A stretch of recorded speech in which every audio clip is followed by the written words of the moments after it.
It ain't the left side or the right side, then it must be the fin side. It ain't the left side. Thank you, Solo D. Welcome to another episode of On the Fin Side here with Kat and Paul. Follow us on Facebook, Twitter, Spreaker, iTunes, YouTube, iHeartRadio, and Spotify. I'm Brian Cat NFL. On Twitter, Paul is fanatic_pick. The Dolphins take on the Las Vegas Raiders on primetime this Saturday in what appears to be a do-or-die game for the Dolphins. We're joined by your boy Q from the Locked On Raiders and Locked On Bets websites there. Be sure to go check him out. I just listened to a segment of his with Travis Wingfield, who we're all familiar with, and Kyle Krabs as well. Thanks for joining us here. Yeah, no doubt about it, man. I'm excited for this Saturday night's game, man. Primetime action. What else do you want, right? Yep, you got Christmas Eve right now, Christmas, then the Raiders-Dolphins game Saturday, and then football all day Sunday. I mean, I don't think the calendar could be much better than that. No, not at all, man. I'm excited about it. Good action going on. Absolutely. So to start out here, the Raiders are 7-7, the Dolphins are 9-5. This past Thursday we saw Marcus Mariota get on the field, and Mariota is interesting. They signed to a contract that's pretty hefty for a backup. They guaranteed $7.5 million this year. He finally gets on the field against the Chargers, 226 yards passing, 88 yards rushing, 27 points on offense, and a shootout loss to the Chargers. So 2 questions here. Number one, who is your preference on who starts for the Raiders at quarterback, and who do you think will start? That's a great question. It's been a really good debate amongst Raider Nation ever since they saw what Marcus Mariota was able to do Thursday night against the Chargers in relief with Derek Carr. And look, I think Derek Carr's had a fine season. I think he's done a really good job taking his game to the next level. So I think that he's earned the right to start if he's healthy, and that's the caveat right there. As long as he's healthy and can defend himself and can protect himself, most importantly, he's earned the right to start. Now, with all that being said, I enjoyed what I saw with Marcus Mariota as far as his legs go Thursday night. Like the ability to make lemonade out of lemons when plays break down, just being able to scramble out of there, get out of there, and make something happen. And look, I'm not saying that he's going to be able to do that every single week. Like this week, if the Dolphins are preparing for him, how is it going to be? Is it going to be not as simple, but is it going to be able to, be as effective as he was last week, or is it going to be a lot more, not dangerous, but a lot more, tough on him because the team is prepared for him? That's going to be the big question. So as far as I'm concerned, man, I think Derek Carr is going to be the guy if he's healthy. He was a full participant in practice on Wednesday, which was kind of surprising to me, but he was. So I think that there is trending in the direction of Derek Carr starting. I will say this, and this is what I've basically been preaching all week long. I don't care who starts. I don't care if Derek Carr gets to start. I would like to see a package or two put in there for Marcus Mariota, similar to what you see in New Orleans with Taysom Hill and the fact that he's able to get into the game and Sean Payton used him very creatively. Marcus Mariota is an athlete, and you mentioned all the money that they gave him to begin with. Go ahead and get your money's worth. Get something out of it. So that's my big thing. Like, hey, what can you get out of this guy? Can he be a threat in the red zone? Can you use him offensively as a weapon, regardless of how you do it? I mean, teams have to respect his arm, even though he's not as accurate as Derek Carr. They still have to respect his arm, so that just makes his legs that much more effective as well. So I think he should be part of the game plan. I don't know if he's going to start. And again, it looks like Derek Carr is going to get the start because he was a full participant in practice on Wednesday.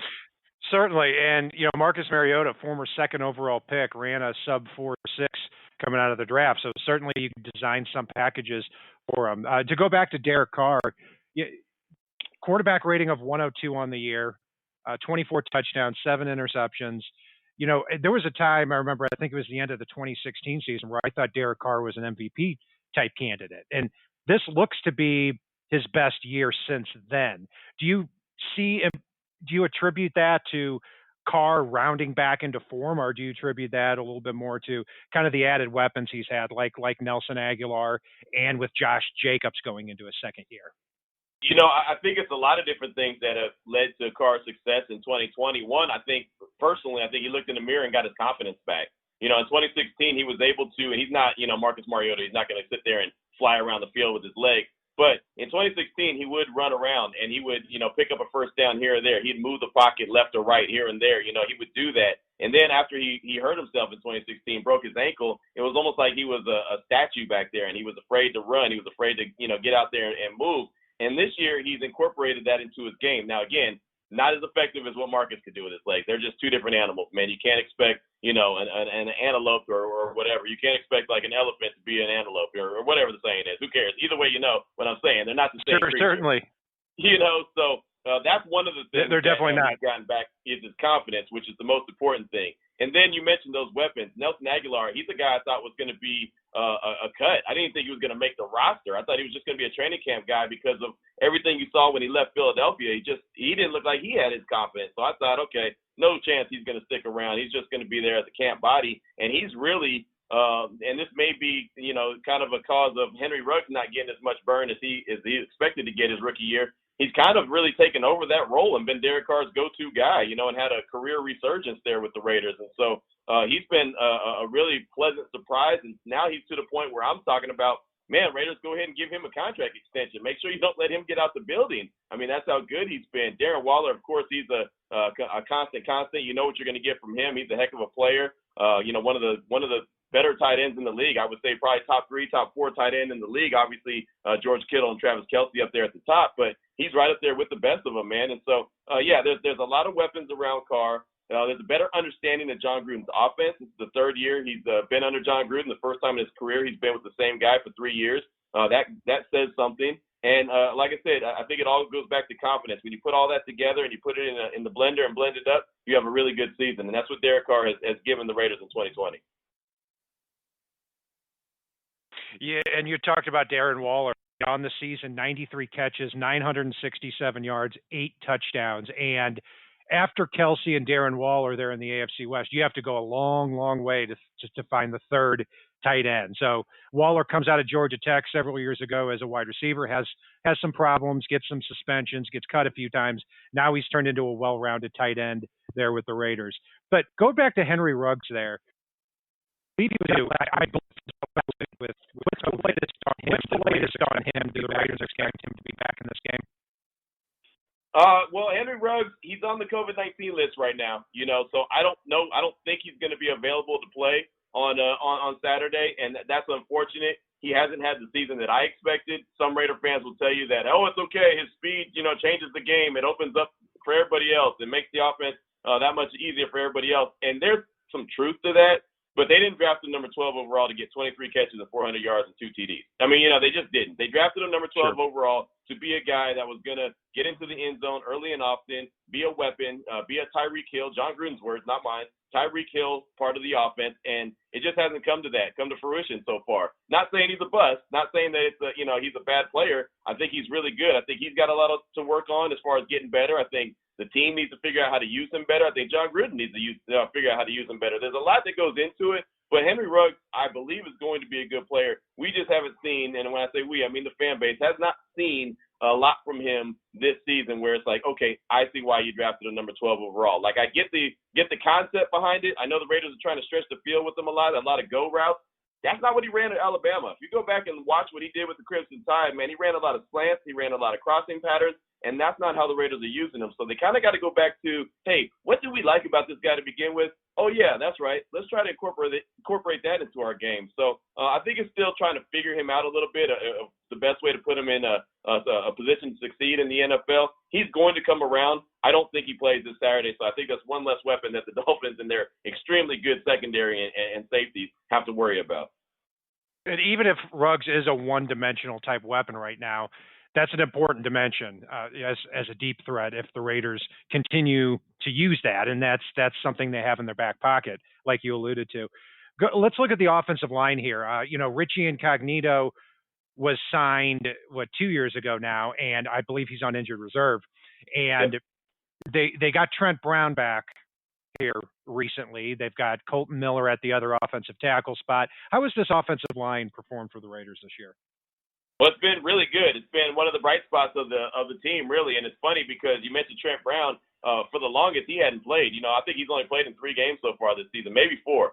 He played the first game of the season against the Panthers for 3 snaps, and then he was out. And then he didn't play again until week 5, and then he's played the last couple of weeks. So, basically he's played in about 4 games this year. And so the offensive line was a big mixed match of people. You missed a guard here, you missed a guard there, you missed Trent Brown. Your second string, right tackle went down. You're on your third string right tackle. You move a guard out to tackle. Tom Cable, the offensive line coach, has done one heck of a job with that offensive line this year. That's one spot I could say is a very bright spot. Rodney Hudson is the center. He's been the anchor, and it's a shame that he didn't make the Pro Bowl. I think he's one of the most underrated centers in the league. But either way you look at it, man, he's been the rock right there in the middle. And then he's got, Gabe Jackson, you mentioned. Colton Miller's a lot better than he was his rookie year. He's continuing to improve. And then they got Denzel Good there. He's been filling in since Richie Incognito's out for the season. He's been filling in there at that left guard spot. And like I mentioned, he actually had to play some right tackle at one point and did a good job as well. So the offensive line has done a really, really good job. If there's one complaint that I have, it ain't about the offensive line because they've done their job. We're joined by your boy Q. Be sure to join him on the Locked On Bets podcast as well as Locked On Raiders. Let's take a look here at the defense too. So, I've got to tell you, do we have to? For me, I'll say this: I'm so glad for the Raiders that they fired Paul Guenther, and my advice to you is same I give to Dolphins fans: don't ever hire an ex-Bengals defensive coordinator again, because we've had 3 of them in a row that were just putrid. You had Kevin Coyle, Vance Joseph, and Matt Burke here for the Dolphins. But last week, Rod Marinelli has his first week calling the shots. Did you see any differences between Paul Guenther and Rod Marinelli there in the first week against the Chargers? Not a whole lot of differences, but it was a short week too. They fired him on Sunday and the game was on Thursday. So, I mean, you can't just turn water into wine and make it happen overnight. So I get that. So I kind of give Rod Marinelli a little bit of a pass. But with that being said, I don't see this defense getting much better in 2020. I just don't. I think that they need to go back to the drawing board. I think they need to get rid of every Paul Guenther concept that they had in the system because, look, Marinelli's been working under Paul Guenther, so they still are going to have a lot of concepts, and that's one of the biggest problems. They have too many concepts. They have too many play calls. The playbook is way too thick for the defense, and there's been discussion over the past week or so from a former Raider player, linebacker that played for the team in 2019, and he said, hey, man, on third down we had, 30 different play calls for third down. Like, that makes us think. That makes us slow down. That makes us not be effective. And so that's one of the biggest issues with the defense. There are some talented guys on there, but they're not living up to what they're brought in for. Like, Corey Littleton was brought in as a free agent, big-time linebacker from the Rams, really good with the Rams. He looks lost. He looks like a ball in high weeds. He just looks lost with the Raiders. And so you wonder, well, he didn't forget how to play football. What's going on? So there's guys that are playing, I feel, out of position. I think that this defense just needs to go into the offseason. They need to get rid of the defensive staff and, look at the players that they can build around. Bring in a real deal defensive coordinator, a guy who knows how to get things turned around, a guy who knows how to get success out of who he has immediately. Bring in some players that he needs and get this thing turned around because that's the Achilles heel of the Raiders right now. The defense is what's holding them back. The offense is good, but they can't go and they can't do certain things and certain elements of the offense because they're afraid to put the defense back on the field. So they may, slow it down a little bit and maybe get what people call conservative because they're trying to spend some more time, waste more time, and keep that defense on the sideline. And really, if you have to do that, that's not a winning recipe for winning football and playoff football, which is the most important thing in the NFL. Yeah, and I know they've had a lot of injuries there on defense. And if what I'm hearing on the latest is correct here, it looks like they're going to be without Nick Kwiatkowski in this one. Yep. They're going to be without Cleveland Farrell and probably without Damon Arnett as well, a cornerback. It looks like they're going to get Jonathan Abram at safety back, if I'm recalling this correctly, as well as defensive tackle Jonathan Hankins. Is that the latest that you're hearing too on kind of how the defense is shaping up for Saturday? Yeah, that is absolutely. Arnett's going to be out with this concussion that he's been dealing with. I think he misses the rest of the season. It's his second concussion that he's had already this year, and he's the rookie from Ohio State. So he I think he's going to be out for sure. And then, like you mentioned, Cleve Farrell, who actually is having a really good season, he's going to be out. He's dealing with a shoulder injury. But, yeah, Jonathan Abram comes back. Jonathan Hankins, the big man in the middle, he'll come back. Abram, he is a guy that Raider Nation loves, and then they hate him at the same time. Like, they love him because he brings a lot of energy, brings a lot of swagger. He talks a lot of trash. He's a typical, like, Raider. He's got that old-school type Raider feel to him, just punch you in the mouth type of dude. But the problem is a lot of times he punches and he misses. And a lot of times he'll take bad angles. And a lot of times he'll freelance when he can't. He's still young, so he doesn't know the NFL game yet. So I think personally that he just needs to slow down. I think he needs to kind of learn the game, develop, understand what he's asked to do his job. And then, go for a splash play every once in a while, but he goes for a blow-up shot every single time. He thinks he's Ronnie Lott out there in the middle, and it's just not who he is, and it's just unfortunate. He got that number 24 on his back, so he's going back to old man Willie Brown. He's going back to old man Charles Woodson and all the greats that have worn that 24 number and thinking that he's that guy already when he's not accustomed to the NFL game yet. So I think he's going to be a good player. A lot of people who, cover the game and analyze the game and break it down see he has good traits. He's just not there yet. And so he's got to kind of look in the mirror and figure out exactly who he wants to be, what he wants to be, and if he's going to take his game from okay to good to great, and right now he's just okay. Right. And, he's one of the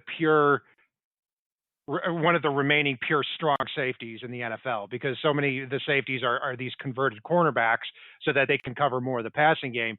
Abram, like you said, is more kind of that throwback old school strong safety. So yeah, he's former first round pick coming back off an injury. We'll see how he does on that. So the Raiders overall have disappointed as a defense this year. What would you say is their biggest strength on defense, and what would you say is their biggest weakness? Oh man. Oh wow, that's you can pass on the question. Strength part if you want, but I mean, there's the biggest strength I would say is probably going to be the guy who's going to be missing this week, Nick Kwiatkowski. In the middle linebacker, the general for the defense. He's the guy calling the shots. He's out on COVID-19 reserve list, so he's been a pleasant surprise, and not really a surprise, but he's actually done his job and done what he's been expected to do. I think that probably the biggest disappointment, I hate to say it, is probably Mad Max Crosby, who had a really good year his rookie year. With 10 sacks and, coming in as a fourth round draft pick. Well, this year coming into his second season, everyone knew who he was and they weren't going to let him catch him off guard. So he has 6 sacks and he hasn't had one since week 10. So it's been a while. It looks like he's kind of wearing down towards the end of this 2020 season. And I just think that maybe he's, coming up against matchups that he's just not built to overcome. And that's unfortunate. It's something he's got to get back to the drawing board and work out and continue to, be put into the right position. Also, I'll say a lot of the young guys on the defensive side of the ball that you expected to see a lot of good things from, including Jonathan Abram, who we just talked about, Damon Arnett, who was the number 19 overall pick in the first round out of Ohio State. He's been in and out of the lineup with multiple injuries and now multiple concussions, and so you haven't got to see him very much. Trayvon Mullen, a second-year guy out of Clemson. The other corner, he was a guy that you expected to take a really good step in his second year in the league. And it feels like, especially the last couple of games, he's been called for a bunch of penalties. And then he's just been getting, really picked on by opposing offenses. So I feel like he's kind of regressing as well. So, when I'm looking for bright spots and I'm trying to be positive about the defense, there's not a whole lot, and I hate to say that and I hate to sound like that, but there's really not a whole lot of positivity as far as the defense goes. I mentioned at the beginning of this, it's the Achilles heel of the Raiders, and they've got to figure out how to get it fixed. My solution is to go do everything you can to bring in Wade Phillips, switch the defense to a 3-4, let him get this thing turned around quick, fast, and in a hurry. He's only going to be around for a few years. I think 4 years max is what his expiration date. He usually lasts about 4 years, and then he's gone. That's fine. Just, get it right, and then have someone there ready to take over when he's ready to move on. Yeah, I mean, if you bring in Wade Phillips, you at least get that ex-Bengals defensive coordinator, stink out of the building. I mean, you can start turning it back around on that. But yeah, you're right. I mean, not to rub salt in the wound for you, but the last 5 games, 35 points to the Chiefs, 43 to the Falcons, 28 to the Jets, 44 to the Colts. That's the game that got Gunther fired, and 30 to the Chargers last week in overtime. So yeah, it's definitely a defense that's on the decline here right now. But the Raiders are only 2.5 point underdogs in this contest. What is your score prediction for this game? Man, that's a good question because that Dolphins defense is so stinking good, man. There's a reason why the Raiders went out and tried to go get Byron Jones, and all Dolphin fans, and you covering the Dolphins, you see why. With Byron Jones and Xavier Howard on those corners, man, that makes things a lot better for that defense. And so I think it's going to be tough sledding for the Raiders. I really do. I mentioned before that I think that I know the Raiders like to butter their bread by way of the run game, man. That's just what they want to get established. I know that the Dolphins are a little stingy at that area of the team as well. So I think it's going to be tough, man. I really do think it's going to be a tough game. I don't see the Raiders scoring 30 points. Usually when they score 30-something points, they have a really good chance of winning, even though, the last couple of times they did it, they still took an L. But either way you look at it, man, I think, I'm kind of looking at maybe a 24-21 game. And I think the Dolphins are going to win it just because I don't think the Raiders defense is strong enough to stop them. So I'm looking around that range, man, 24-21, 21, 16, 18, something like that. I think that the Dolphins come away with a 3-point victory. Seems like the last couple of years the Raiders just haven't been able to shake the Dolphins, and Miami has their number each and every time. We're joined here by your boy Q from the Locked On Bets and Locked On Raiders podcast. He's been kind enough to join us here for 20 minutes on Christmas Eve, preparing the Raiders-Dolphins matchup. Thanks for joining. That you may have for Dolphins fans or anything else that you want to throw out there for our listeners. Oh, yeah, no doubt. Appreciate you guys having me on, and you can always hit me up on Twitter if you want, at your boy Q254. You can find me on multiple radio stations all the time doing my shows, ESPN Central Texas, Raider Nation Radio 920 in Vegas, Locked On Raiders, like you mentioned, Locked On Bets. I do a little bit of everything, man. So I definitely appreciate you guys on. Whenever you call, I try to make myself available. Awesome, and we'd be happy to return the favor on that too. And that's going to do it for our Raiders-Dolphins preview here. Looking at the opposing sidelines, you can follow Paul and I at BrianCatNFL on Twitter, as well as Fanatic_Pick, as well as all of our social media outlets, Facebook, Twitter, Spreaker, iTunes, YouTube, iHeartRadio, and Spotify. If it's not on the right side and it's not on the left side, it is on the thin side. Solo D, take us home. It ain't the left side or the right side, and it must be the fin side. It ain't the left side or the right side, and it must be the fin side. Listen, Dolphins fans across the land all tuning in to see what Brian Cat and